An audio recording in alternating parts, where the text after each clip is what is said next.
Tava matando, tava Bom, matando saudade da aula. tá certo, meu amado. 2001.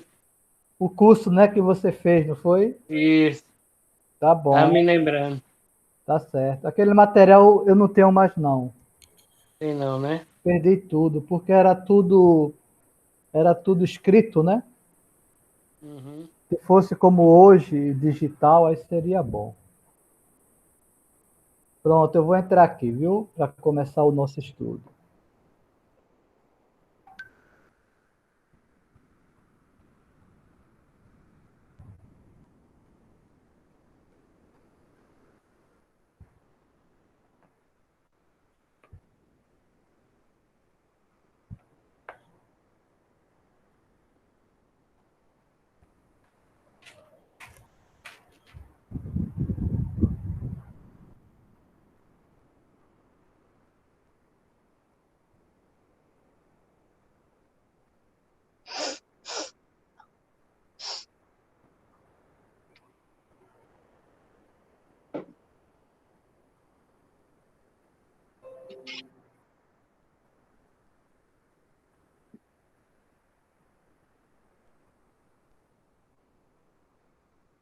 Pronto, vamos começar.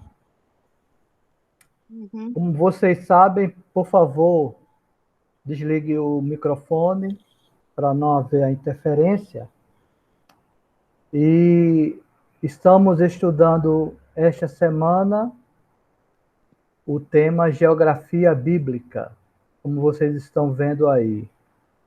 Como eu tenho dito, este assunto eu o considero importante porque nos ajuda a entender bem os personagens da Bíblia, por onde eles andaram, como eles viveram, as situações locais, e assim a gente pode conhecer mais o texto da Bíblia, tá certo?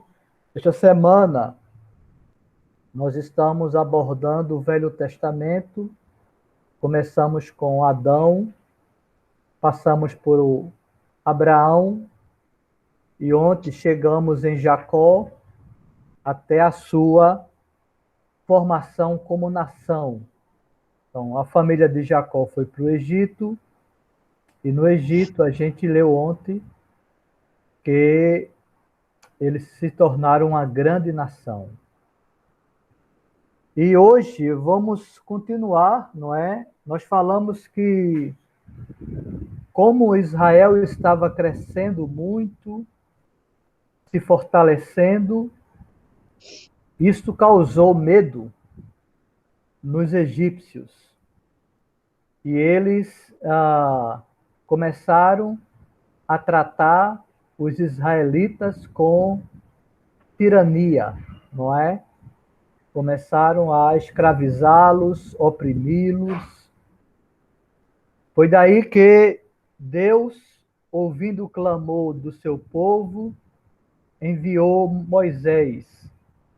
Moisés, que havia sido criado no Egito, assumiu a sua identidade como hebreu e foi para o Egito para resgatar o seu povo. Então, hoje, nós temos o enfrentamento de Moisés e Faraó. E nesse enfrentamento, nós conhecemos, né, o texto da Bíblia, a partir do capítulo 7 até o versículo 12, até o capítulo 12, onde fala das 10 pragas, não é? As 10 pragas do Egito que houve, né? A praga do sangue, a praga das rãs, dos piolhos, das moscas, Isso. pestilência, úlceras, granizo, gafanhotos, escuridão, e a última praga foi a morte de todos os primogênitos entre os egípcios.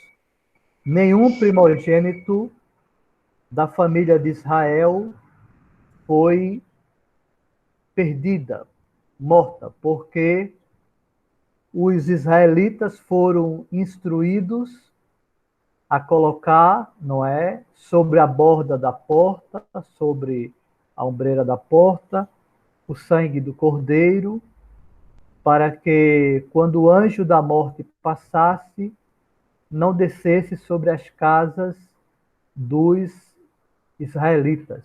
Então, só foi atingido os egípcios que perderam os seus primogênitos.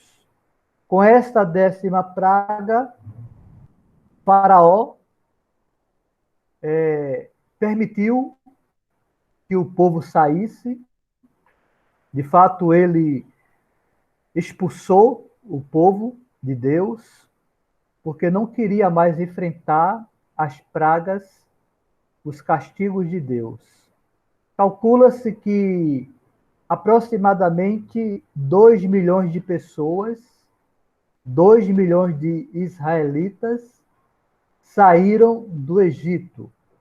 E este cálculo eu fiz baseado no número de homens que saíram do Egito, cerca de 600 mil. Então, como havia mulheres e crianças, eu cheguei a este número aproximado de 2 milhões de israelitas que saíram do Egito, e eles saíram levando muitos bens, porque os egípcios se renderam ao poder de Deus e deixaram os israelitas saírem com os bens que foram entregues para os israelitas. Então, a partir daí, acontece a saída do povo de Deus do Egito. Aqui você vê nesta seta de onde eles saíram, tá certo? Mas eu chamo a sua atenção para Êxodo capítulo 13. Pega a sua Bíblia, por favor, e abra em Êxodo capítulo 13, versículo 17 ao versículo 18. Tá certo? Neste capítulo, nós temos um detalhe muito importante que precisamos entender, tá certo?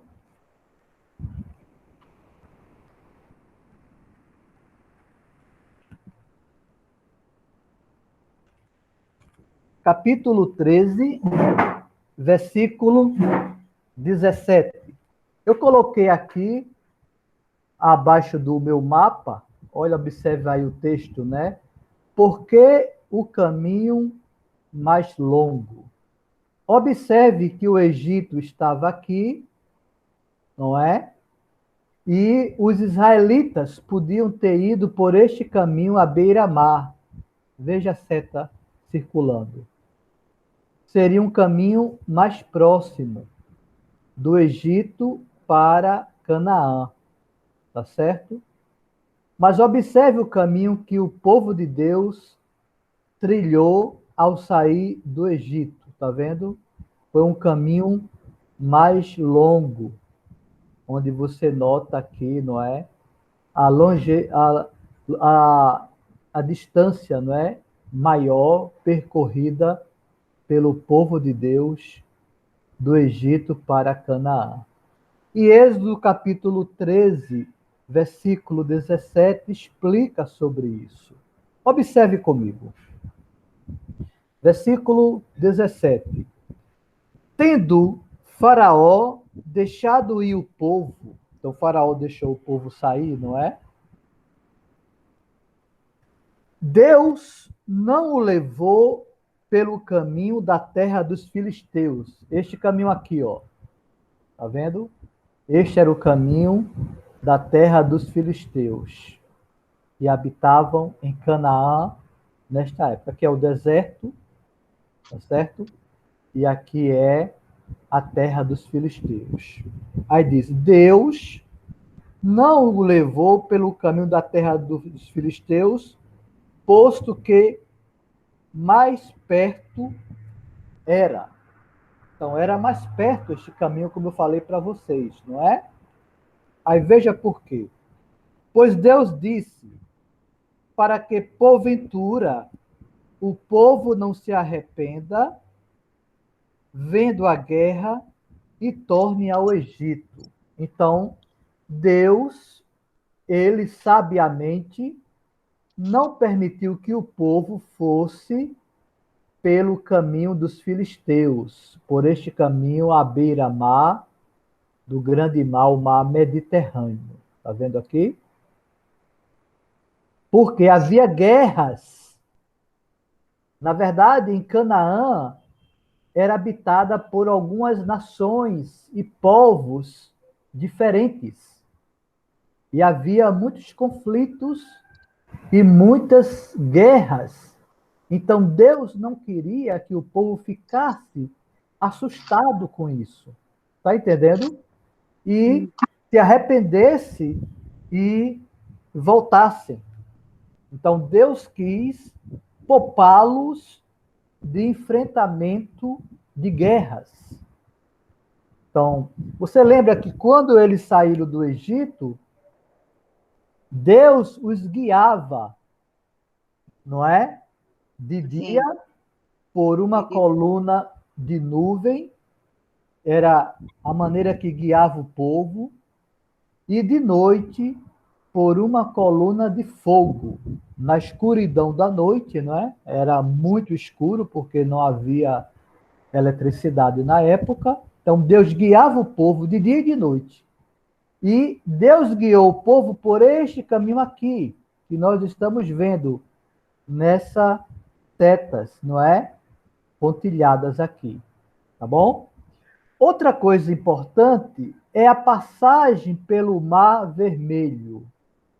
Este é o Mar Vermelho, onde os israelitas passaram naquela famosa passagem quando Moisés estendeu, não é, o cajado e abriu o mar. Então a gente vê isso nos filmes, não é, e nas histórias.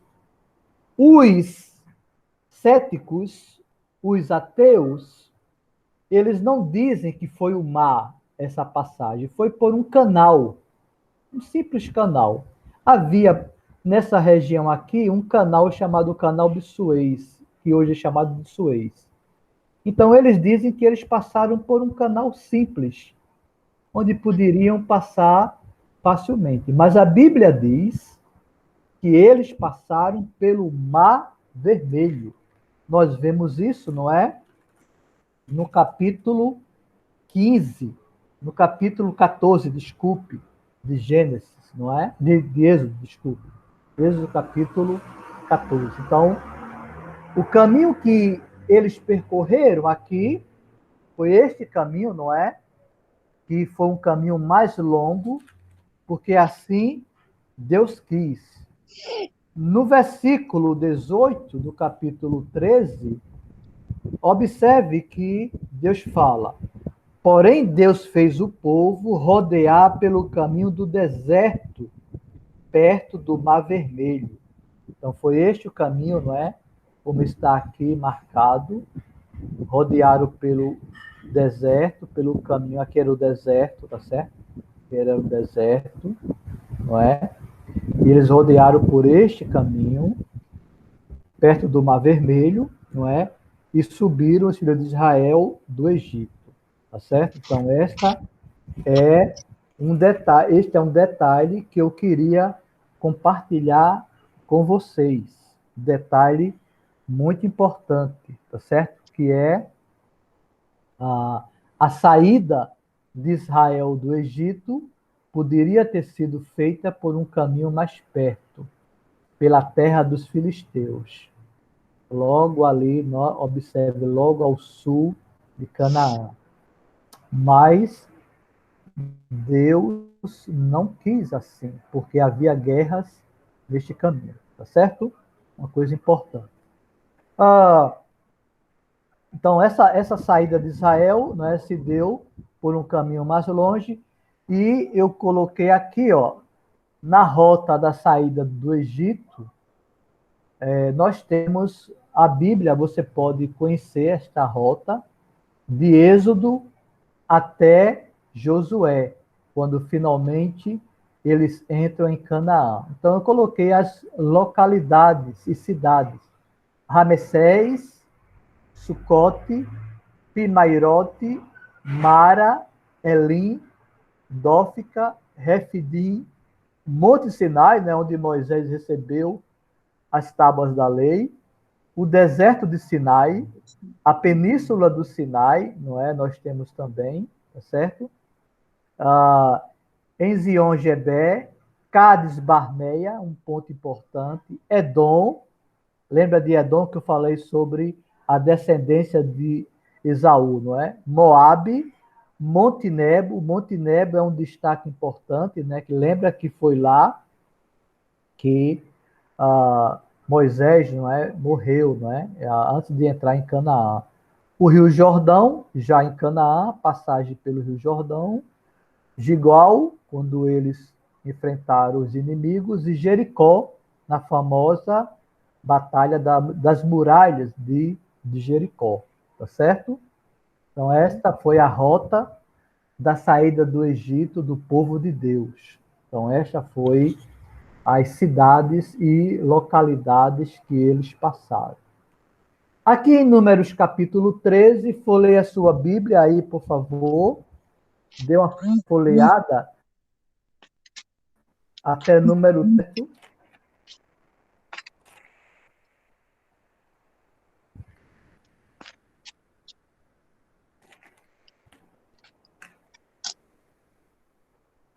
E número 13 é quando eles chegam na região de Cádiz Barneia. Eu coloquei aqui escrito, né, para vocês entenderem, ó, embaixo, Cádiz Barneia, que ficava aqui no mapa, ó.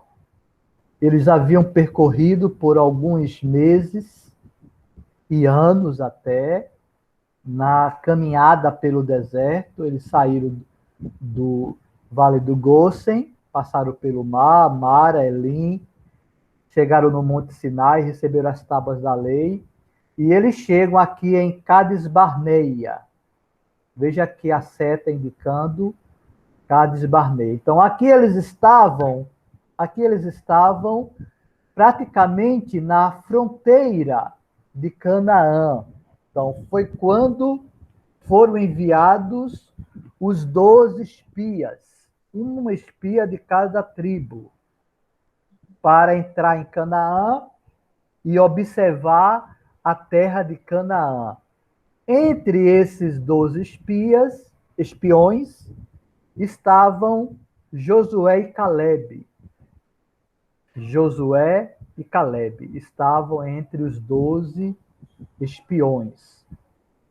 Quando eles voltam, não é, dando um relatório. No capítulo 13, observe o capítulo 13, no versículo 25. Ao cabo de 40 dias, então eles passaram 40 dias observando Canaã. A nação ficou acampada em Cádiz Barneia e os 12 espiões entraram em Canaã para observar a terra, ver estrategicamente como invadir a terra, porque era mandato de Deus que Canaã fosse do povo de Israel. Isso desde Abraão.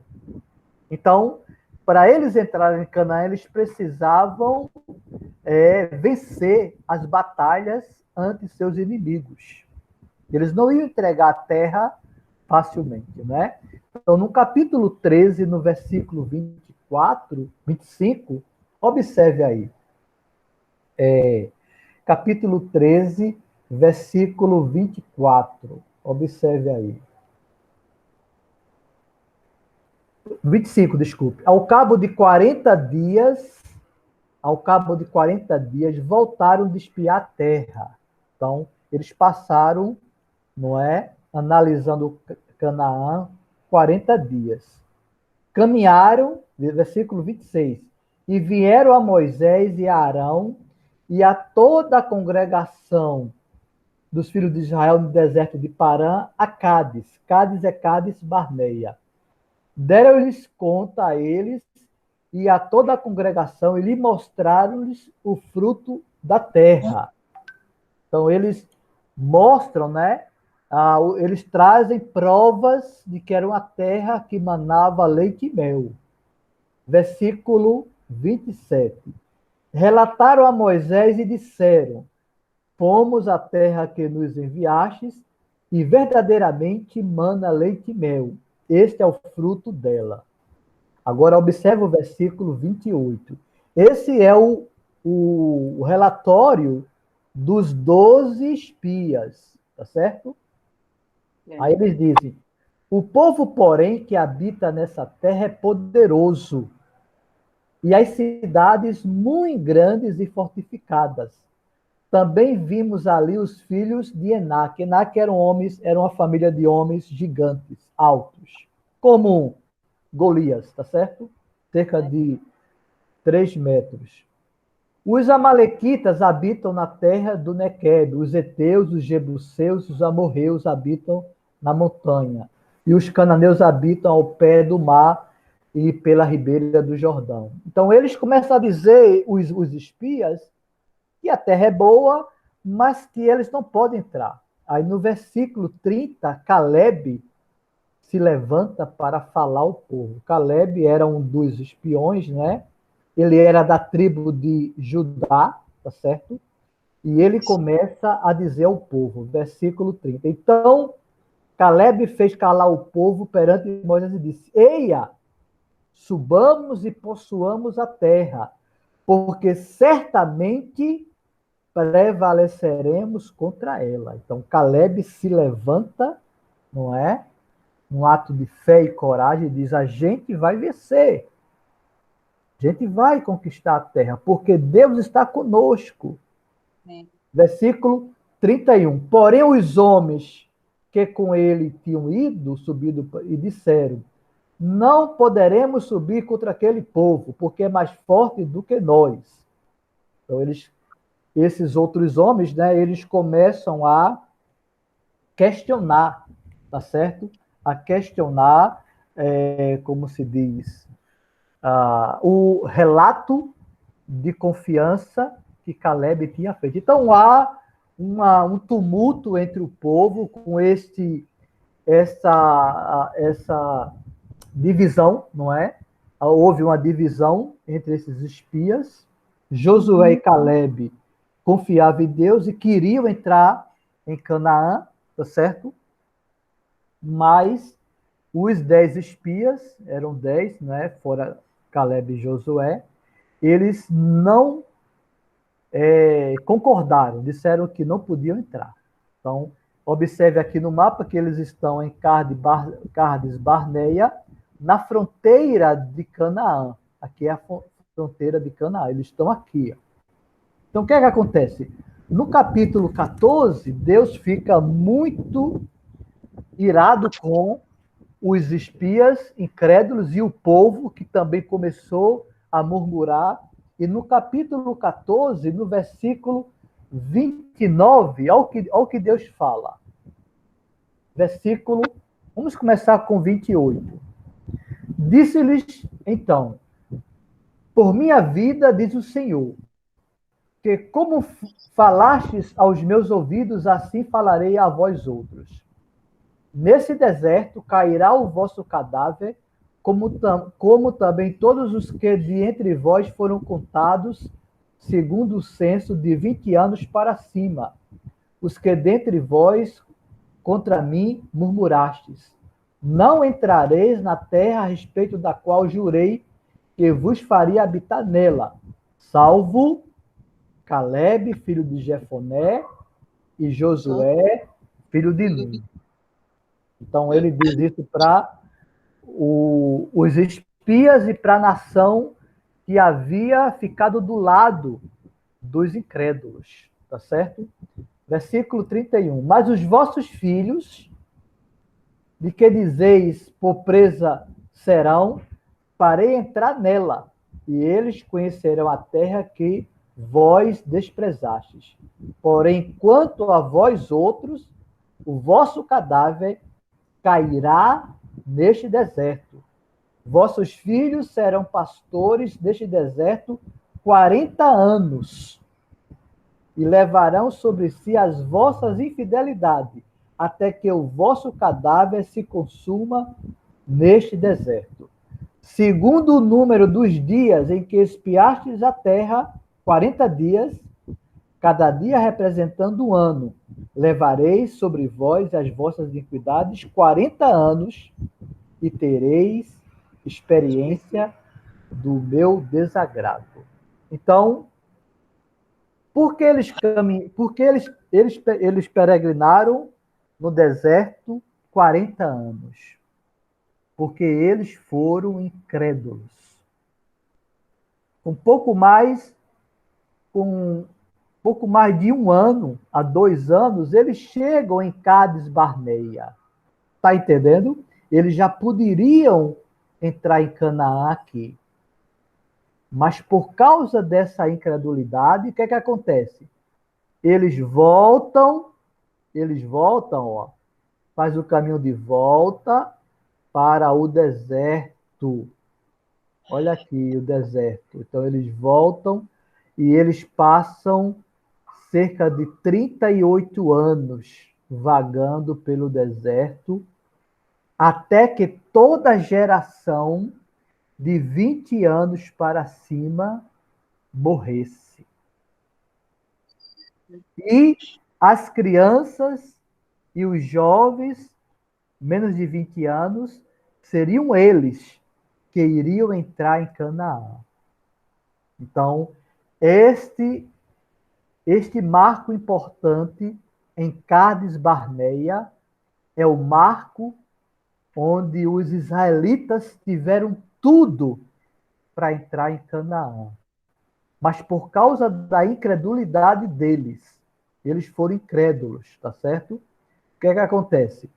Eles voltam, ó, o caminho de volta, eles voltam para o deserto até completarem 40 anos de peregrinação a Canaã. Então, eles chegaram perto, muito perto. Só que, por causa da incredulidade, porque Deus tinha dito, vocês irão habitar em Canaã. Quem falou não foi um rei, foi o Deus Todo-Poderoso. Então, assim acontece o marco em Cádiz Barneia, tá certo? Aí eles peregrinam 40 anos, quando finalmente eles chegam em Canaã e eles começam a enfrentar algumas batalhas até tomar conta de toda Canaã. Então, aqui no livro de Josué, onde você pode ler, tem um relato dessas conquistas. Um detalhe importante é que os israelitas, eles não foram totalmente fiéis no cumprimento de expulsar os povos pagãos que habitavam em Canaã. Não é? Havia algumas nações, os jebuseus, os cananeus, os heteus, os ferezeus. Então, eles começaram a afrouxar e eles começaram a deixar alguns povos habitando com ele. E Deus disse para eles, nessa época de conquista, que isso seria uma cilada espiritual para eles, porque esses povos, habitando junto com eles, sendo preservados, eles introduziram religião pagã, idolatria, no meio do povo de Deus. Então, mesmo Israel conquistando Canaã, dominou Canaã, mas eles falharam em permitir que alguns povos sobrevivessem em sua nação, na sua terra. E esses povos, com idolatria e religião pagã, eles influenciaram os israelitas a praticar religião pagã. E aí é quando entra o período dos juízes. Nosso próximo período é os dos juízes, não é? Os dos reis e dos profetas, para encerrarmos a nossa geografia do Velho Testamento. Então, a nação de Canaã estava mais ou menos assim, ó. Essas são as tribos: Zebulon, Isacar, Manassés, Gade, Ruben, Judá, Benjamim, Efraim, Dan. Cerca de 12 tribos ocuparam a Canaã, certo? Uma delas, ela ficou preservada sem ter uma ocupação de terras. Como você vê aqui, Gade teve uma grande região habitada, a tribo de Gade, a tribo de Ruben, a tribo de Judá, Manassés, Isacar, Zebulon, tá certo? A tribo de Levi, eles não habitaram, eles não tiveram possessão de terras. Eles habitaram em diversas áreas. Por exemplo, eles habitavam em Gade, em Ruben, Judá, Efraim, Dan, Manassés, porque os levitas, os da tribo de Levi, eles tinham a responsabilidade do serviço religioso. A prestação do culto a Deus é da tribo de Levi que saíam os sacerdotes. E da família de Arão, que era da tribo de Levi, saíam o sumo sacerdote. Então, a tribo de Levi não teve a repartição de terras para eles, porque eles habitaram entre as terras das outras tribos, espalhados para poder, em cada cidade, em cada região, influenciar as tribos com a pregação da lei de Moisés, não é? A influência da religiosidade perante as tribos que eles estavam habitando, tá certo? Então, começa-se aí o período dos juízes, logo após a conquista de Canaã. Então, Israel tinha juízes. Quem era o rei?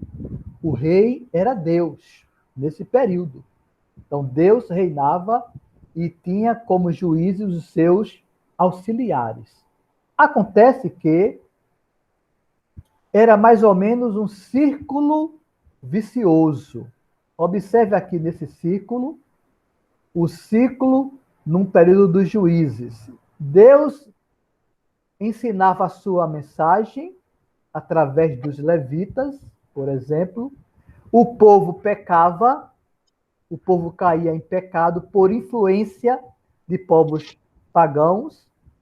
Deus castigava o povo de Israel, o povo clamava a Deus e Deus levantava um juiz para os libertar.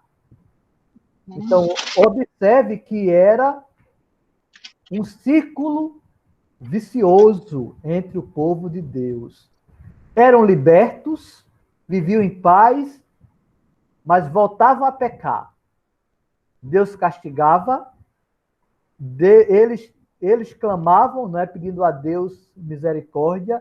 Deus levantava um juiz, esse juiz os libertava. Então, nós temos exemplo, né? Gideão, Jefté, Débora, né? Que foi como juíza, Sansão, tá certo? E esses personagens, eles eram tipo libertadores do povo de Deus. Aí aqui eu coloquei, ó. Quando o Senhor lhe suscitava juízes, o Senhor era como juiz e os livrava da mão dos seus inimigos, todos os dias daquele juiz, porquanto o Senhor se compadecia deles ante os seus gemidos, por causa dos que os apertavam e oprimiam. Tá certo? Aqui nós temos, nesse período, que era mais ou menos assim, não é? O livramento de Deus, aí vinha a apostasia, eles aderiram à religião pagã, Deus os punia, fazendo com que nações que habitavam entre eles, ou vizinhas, os escravizasse, eles se arrependiam e Deus os livrava. Então era esse círculo vicioso entre os israelitas na época dos juízes. Como é que diz aqui, ó? Sucedia, porém, que falecendo o juiz, reincidiam e se tornavam piores do que seus pais, seguindo após outros deuses, servindo-os e adorando-os a ele. Nada deixaram das suas obras, nem da obstinação dos seus caminhos. Então, era um ciclo, sabe, que eles pecavam contra Deus, Deus castigava, eles pediam perdão, Deus os salvava, mas eles voltavam a pecar, não é? Era assim esta época. Então, o último dos juízes foi Samuel. Samuel. Então, no 1 Samuel, abra sua Bíblia, por favor. 1 Samuel, capítulo 8. 1 Samuel, capítulo 8. Samuel era um bom juiz, mas ele não tinha uma boa família, tá certo? E isso causou perante os israelitas um descontentamento, tá bom? Então, em 1 Samuel, capítulo 8, observe, versículo 1. Tendo Samuel envelhecido, constituiu seus filhos por juízes sobre Israel. O primogênito chamava-se Joel, o segundo Abias, e foram juízes em Berseba, era a região de Berseba, onde eles julgavam o povo. Porém, seus filhos não andaram pelos caminhos dele, não andaram pelos caminhos de Samuel. Antes, se inclinaram à avareza, olha que coisa interessante, e aceitaram subornos e perverteram o direito. Então, eles não eram juízes fiéis como Samuel, não é? Versículo 4. Então, os anciões todos de Israel, os homens mais velhos da nação, se congregaram e vieram a Samuel a Ramá. Ramá, onde ficava Samuel julgando o povo na região de Ramá. E lhe disseram, então os anciões dizem para Samuel, vê, já estás velho e teus filhos não andam pelos teus caminhos. Constitui-nos, pois, agora um rei sobre nós, para que nos governe como tem todas as nações. Então, eles pedem, não é? A Samuel que constitua um rei, tá certo? E eles alegam, não é? Os motivos. Eles alegam os motivos. Porque os filhos de Samuel não eram bons juízes, eram corruptos, eram infiéis, é um motivo. Observe bem nesse versículo 5. E um outro motivo, eles queriam o modelo das nações, que tinham reis. Está entendendo? Então, eles queriam, por duas razões. Pela razão familiar de Samuel e pela razão do que estava acontecendo no mundo, onde havia reis. Tá certo? Observe no nosso esboço aqui, eu coloquei, né? Razões pessoais pelas quais eles pediram rei. Os filhos de Samuel, Joel e Abias eram um mau exemplo para os filhos dos israelitas. Letra B. Por razões políticas. Samuel denunciava como profeta, oficiava o culto como sacerdote e era comandante militar, papel que nas monarquias antigas cabia ao rei. Então, o papel do juiz era ser um profeta, era celebrar o culto a Deus como sacerdote e era comandar o exército perante os inimigos.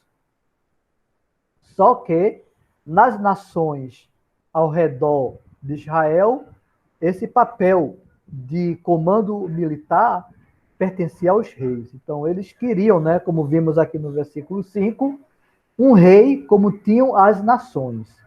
E a letra C, por razões psicológicas.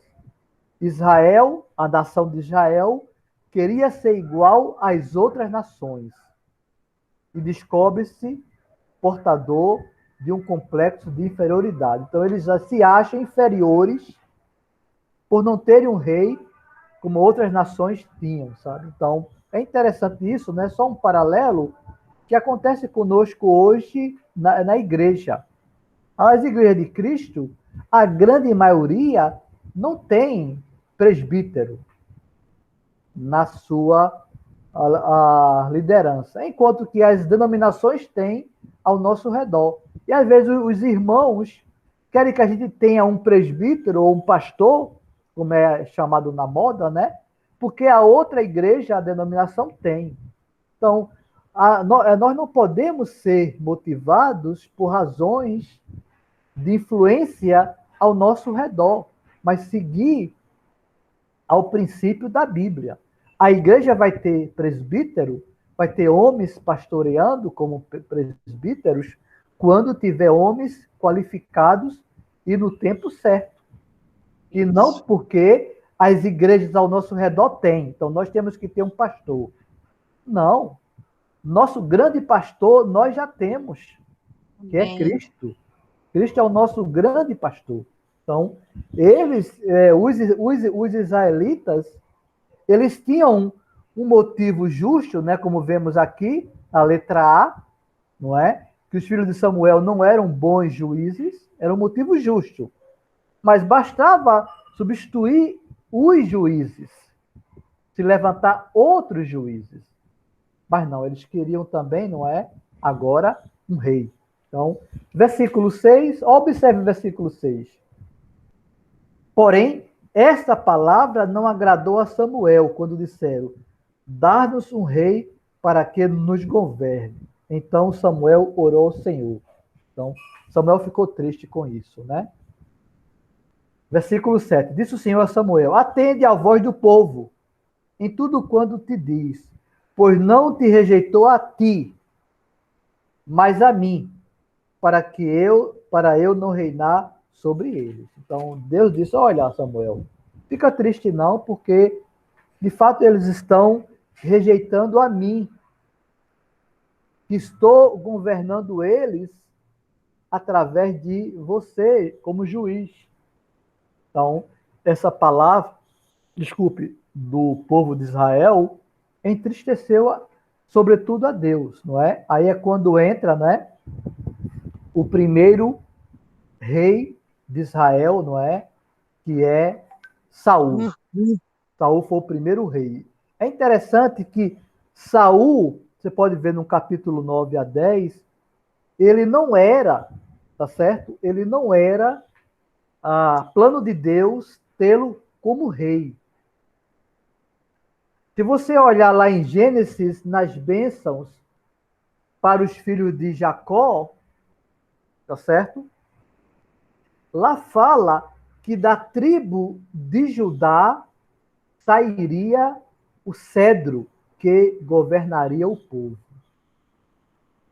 Saul era da tribo de Benjamim, não era da tribo de Judá.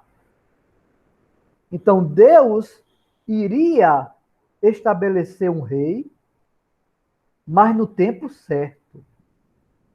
Mas o clamor do povo, a pressa, a pressão popular foi tão grande que Deus permitiu, tá certo? Vamos dizer, provisoriamente, até chegar o tempo certo,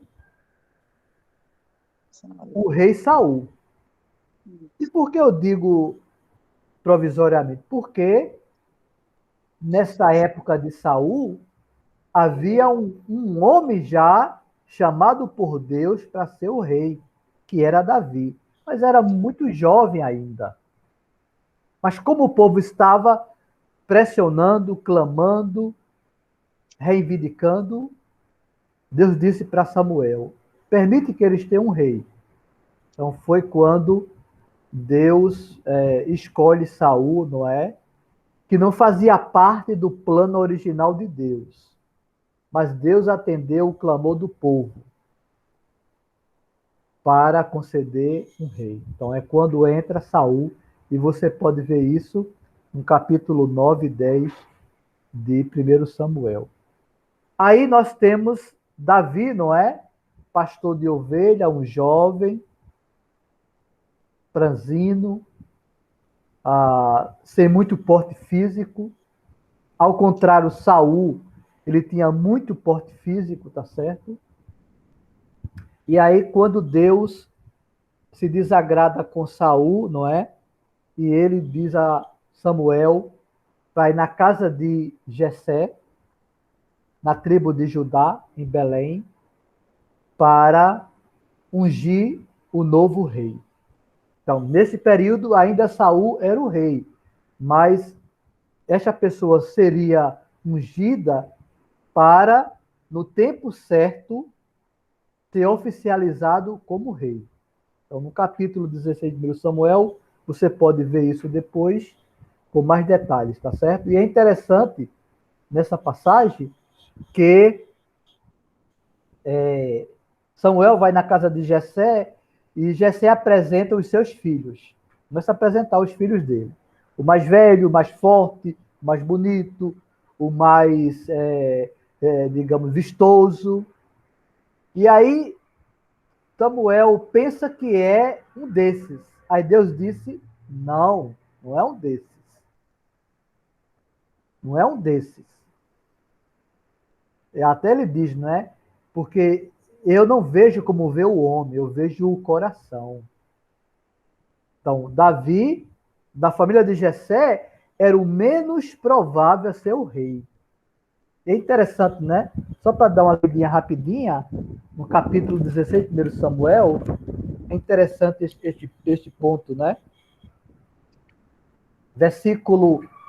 Capítulo 16, não é? De 1 Samuel, observe comigo, versículo 6. Observe nesse versículo 6. Sucedeu que, entrando eles, Samuel viu a Eliabe e disse consigo, ele diz consigo mesmo, né, no seu íntimo, certamente está perante o Senhor o seu ungido. Então, ele olha Eliabe, que era mais velho, alto, vistoso, não é? Forte, provavelmente, e diz, certamente é este. Versículo 7. Porém, o Senhor disse a Samuel, não atentes para a sua aparência, nem para a sua altura, porque o rejeitei. Porque o Senhor não vê como vê o homem. O homem vê o exterior, porém o Senhor, o coração. Então é interessante, né? Como Samuel, né? Mesmo sendo um homem de Deus, ele não tinha ainda a visão de Deus, não é? Que a visão de Deus é perfeita. Não era aquele homem. Aí Jessé começa a apresentar os seus filhos, não é? Aí no versículo 11, observe o versículo 11. Perguntou Samuel a Jessé, acabaram-se os teus filhos? Ele respondeu, ainda falta o mais moço que está apacentando as ovelhas. É interessante, não é? Que quando Jessé apresenta seus filhos, Davi não foi convidado para esta apresentação. Porque ele não era, como se diz, talvez importante naquela família, não é? Mas era aquele menos provável que Deus estava chamando para os seus planos, não é? Isso faz lembrar a escolha dos apóstolos. Quem foi que Deus chamou para ser apóstolo? Quem foi que Cristo escolheu, né? Pescadores, homens simples, não é? E cobradores de impostos. Por quê? Deus não vê como vê o homem. Nós olhamos o exterior. Deus vê no fundo da alma. Amém. Ele olha o coração. Graças a Deus. Versículo 11, né? Disse, pois, Samuel, manda chamá-lo, pois não nos sentaremos à mesa sem que ele venha. Então mandou chamá-lo, fez-o entrar, era ele ruivo, de belos olhos, de boa aparência, disse o Senhor, levanta-te e unge-o, pois este é ele. Tomou Samuel o chifre do azeite e o ungiu no meio dos seus irmãos, e daquele dia em diante, o Espírito do Senhor se apossou de Davi, então Samuel se levantou e foi para Ramá. Então, nós vemos, né, que este seria o homem que no tempo certo seria chamado para ser o rei da nação israelita. Mas como o povo tinha tanta pressa, queria tanto ser igual às nações, Deus concedeu, não é, prematuramente o rei Saul. Tá certo? Então, esta é uma fase importante. Aqui nós temos, neste gráfico, uma cronologia dos reis, tá certo? Então, você pode observar aqui em cima, Saul, Davi. Nesse tempo, Davi tinha Isbosete, que queria tomar o reino de Davi. Absalão chegou a ocupar o reino, não é? Quando usurpou, mas foi vencido. Aí depois vem Salomão, filho de Davi, não é? Nesse período, Adonias quis tomar o trono também. Aí depois de Salomão, chegamos a Roboão. É aqui que acontece a divisão do reino de Israel. Então, Roboão começa a governar e ele começa a impor mão de ferro. Isso desagradou as tribos. Somente 2 tribos ficaram com o reino de Judá. Desculpe, que foram Judá e Benjamim. As outras 10 formaram a nação de Israel, que era o reino do norte. Aí nós temos os reis bons e reis ruins. E essa divisão do reino, com certeza, não é? Enfraqueceu muito a nação israelita. Aqui nós temos aqui embaixo, ó, no reino de Oséias, tá certo? Por volta do ano 700, quando Salmaneser, rei da Síria, ele invade o reino do norte, conquista o reino do norte e leva o povo cativo para a Síria. Você vê isso em 2 Reis, capítulo 17, versículo 3 a 6. Mais tarde, por volta do ano 596, Nabucodonosor destrói o reino do sul e leva os judeus cativos para a Babilônia, entre os quais está o profeta Daniel, tá certo? Aqui nós temos, geograficamente, tá certo? A divisão territorial do reino de Israel, que era o reino do norte, e do reino do sul, o de Judá. Então você tem aqui algumas cidades principais: Beceba, Hebron e Jerusalém. E aqui no norte você tem Jericó, Betel, Siquém, Jafa, Samaria, se tornou a capital do Reino do Norte, e essa região que vai até ao seu norte, próximo à Síria, tá certo? A região da Síria. Então essa é a divisão. Observe que tem ao lado, né, do reino de Judá e de Israel, alguns reinos, o de Edom, ó. Edom, de Moabe, de Amon, tá vendo? Esses reinos se tornaram obstáculos para digamos, a paz no território israelense. Nós temos aqui, ó, os filisteus que costumeiramente guerreavam contra o povo de Deus, não é? Então você tem Gaza, Ascalon e Asdod, que eram cidades do estado dos filisteus, tá certo? E aqui você nota essa geografia, né? Bem definido. Note que o reino do norte, Israel, era maior, e o reino do sul era menor, porque só havia duas tribos, Judá e Benjamim, tá certo? Aqui nós temos os profetas que viveram neste período, né? Nós temos profetas como Elias, Eliseu, Amós, Oséias, eles profetizaram no reino do norte. Temos profetas no reino do sul, Isaías, Miqueias, Naum, Sofonias, Jeremias, Abacuque e Joel, tá certo? Aqui no reino do sul. Aí nós temos a conquista da Síria, não é? Onde temos a invasão da Síria no reino do norte, e temos aqui os profetas na época da escravidão, quando Israel, norte de Israel, e Judá, no sul, foram dominadas tanto pela Síria como pela Babilônia. Nós temos Daniel, Ezequiel, Obadias, não é? Temos Obadias. Jeremias também escreveu algumas lamentações, não é? E logo abaixo nós temos a fase de restauração do reino de Judá, com os profetas Zacarias, Ageu e Malaquias, tá certo? Aqui nós temos os profetas menores, que viveram nesse período de conquistas e invasões. Temos Oséias, Joel, Amós, Jonas, Miqueias e Naum. Então, ele foi no período da dominação persa, tá bom? Quando a Síria caiu e Israel foi levada cativa para a Síria, onde Nínive, não é?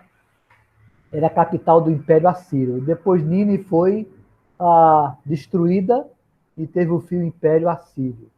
Aqui nós temos dois profetas, Abacuque e Sofonias, na época da dominação da Babilônia, onde houve a queda de Jerusalém em 587 a.C.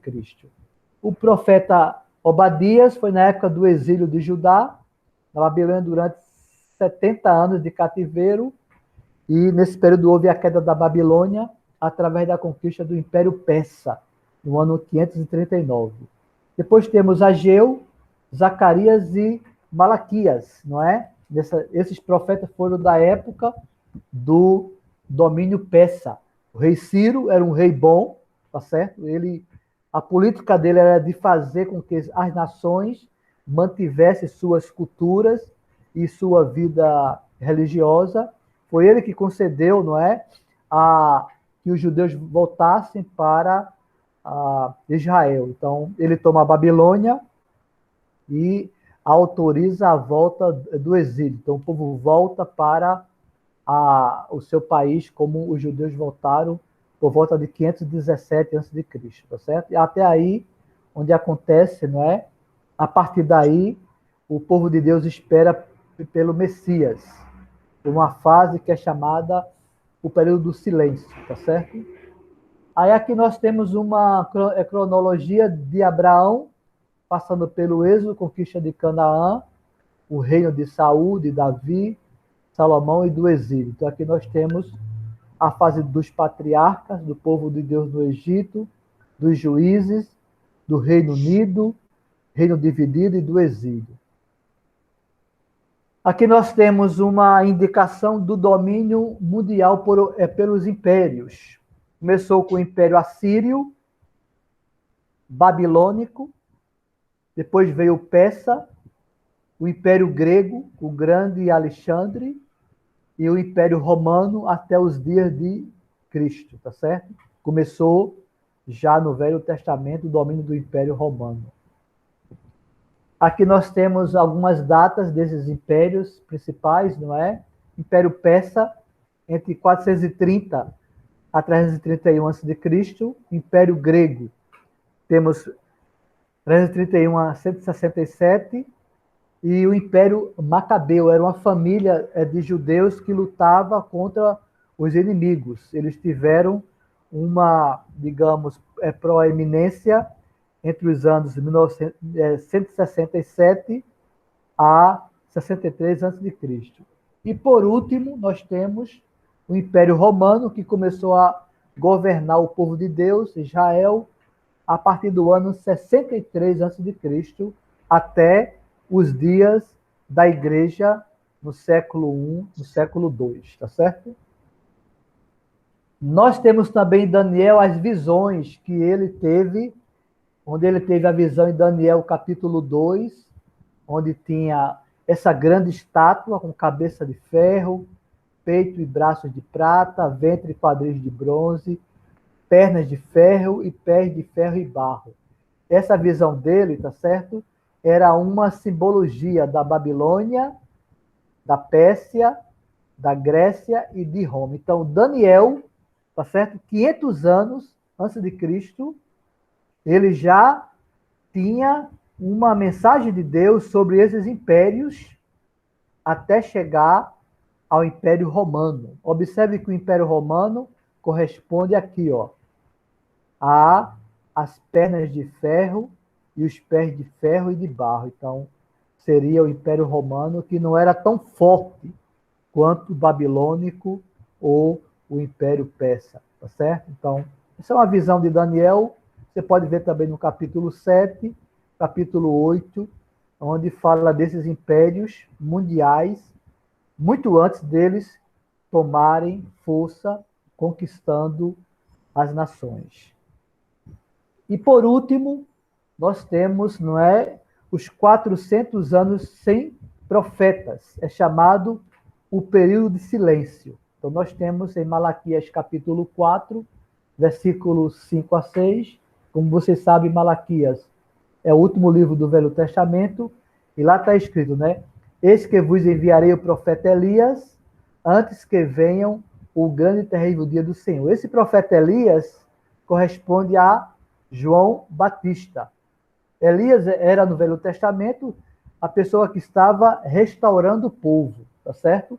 E essa pessoa de João Batista seria um tipo de Elias no Novo Testamento. Aí diz aqui, ó, ele converterá o coração dos pais aos filhos e o coração dos filhos aos seus pais, para que eu não venha e fira a terra com maldição. Então, Malaquias, ele anuncia a vinda do profeta Elias, que seria, no caso, João Batista, onde iria preparar o caminho do Senhor.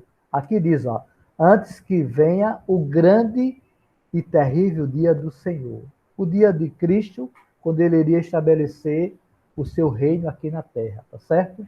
Então, esta é uma visão que tivemos da nossa geografia e onde nós podemos realmente conhecer um pouco, não é, dos personagens como Adão, Abraão, Moisés, Davi, não é, até chegar ao fim do Velho Testamento, na fase do período, né, sem profetas, que é chamado período interbíblico, ou período do silêncio, tá certo?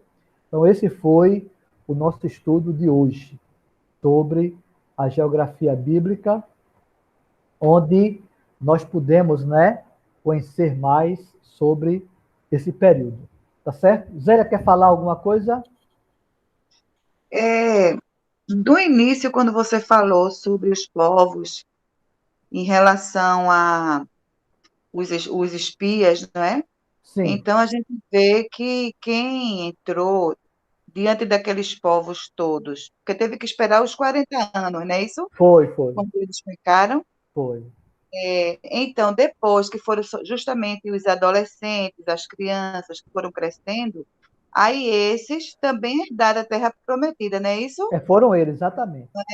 Agora, quem a princípio herdou foi Josué e Caleb, não é isso? Dos mais velhos, somente Josué e Josué, Caleb. eles sozinhos, Não, não. Eles foram os únicos acima de 20 anos que entraram sim, em Canaã. Mas quem herdou certo, foi toda a nação, certo, certo? certo, Aqueles, certo, aquelas crianças, aqueles adolescentes cresceram e eles sim, tomaram, digamos, liderança, tá certo? certo, certo, Com o comando de Josué, que Josué, não é? Ele tomou o lugar de Moisés, não é isso? E eles sim, entraram em Canaã.